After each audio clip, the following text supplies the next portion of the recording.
तर मित्रांनो आज असा नळ तुझ्याने मी चालले आता सकाळी अंघोळ करून कारेट फोडू.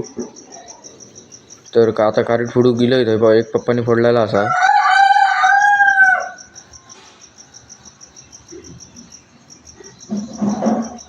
आणि आता कारेट फोडलंय तर आता बी लावतोय डोक्यात.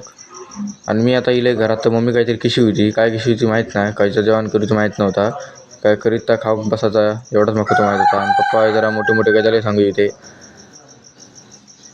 आणि बाबा आमचे आत्ताच येले अंघोळ करून, ते आता कारेट फोडू. आणि ही माझी बहीण नरकासुईच्या अंगात भरलो ते अजून उठलीच नाही हा.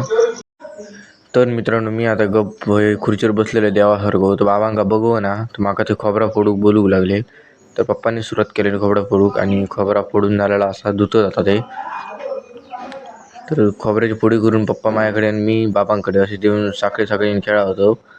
आणि थंय आता बाबांनी फोडी ठेवले नाही देवाच्या वाडीच्या पानांवर. आता देवाच्या खोलीत वाडी ठेवूक.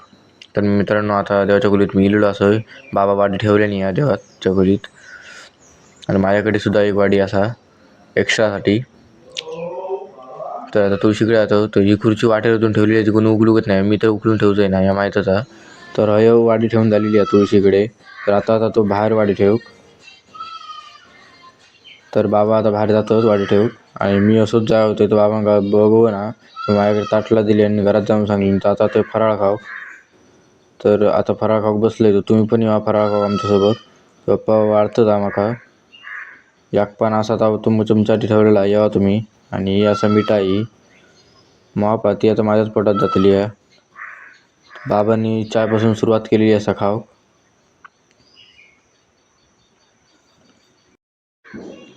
फराळ खाऊची पहिली सुरुवात मीच केलंय, शंकरपासून सुरुवात केलंय मी. खातोय हळूहळू.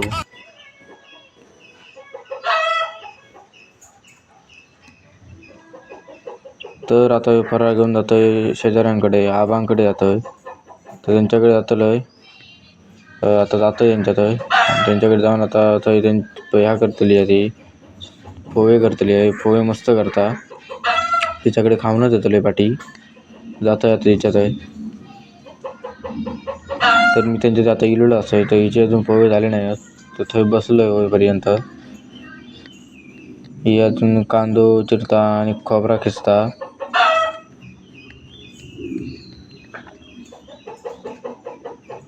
तर आता मी घेऊन इलो असं फराळ त्याच्याकडसून. तर तिनं यावर्षी पिवळे केले आणि दुधातले केले नाही. तर मित्रांनो माझा व्हिडिओ आवडल्यास लाईक करा, कमेंट करा, सबस्क्राईब करा, शेअर करू विसरू नको. आणि माझ्याकडनं तुमका सगळ्यांका हॅपी दिवाळी.